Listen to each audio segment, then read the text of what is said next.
famille nombreuse. Moi, j'ai une vision hyper positive des familles nombreuses. Pour moi, j'ai l'impression que c'est des familles dans lesquelles on s'ennuie pas, tu as toujours quelqu'un avec qui jouer, ou quand tu es grand, tu as toujours un de tes frères et sœurs qui va t'aider, même s'il y en a un qui te dit non, c'est mort, je t'aide pas. Enfin, dans ma tête à moi, c'est des familles où en fait tes frères, et c'est pas forcément vrai, mais où en fait tes frères et sœurs ont d'autant plus de chances d'être tes amis parce qu'ils sont nombreux. Je sais pas pourquoi d'ailleurs, je pensais comme ça d'ailleurs. Moi, du coup, j'ai pas du tout grandi dans une famille nombreuse, mais pour le coup, les familles nombreuses autour de moi, je les enviais. Parce que justement, j'avais cette vision comme Cindy que il y avait tout le temps des rires, des jeux, des vannes. À la maison. Mais oui, mais vraiment. Et comme dit Sarah, j'étais une fan inconditionnelle de Simon, Rosie, Marie. Bon, on arrête la pub.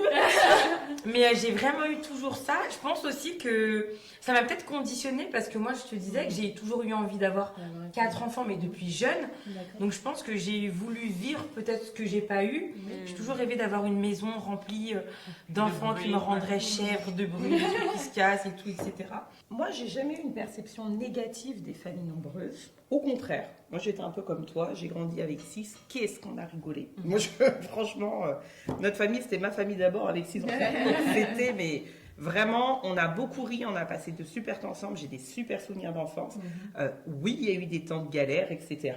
Mais en fait, on se sacrifiait ensemble, donc on se serrait les coudes aussi. Il y avait vraiment, moi je trouve, un côté solidarité et un côté on vit les mêmes choses en fait.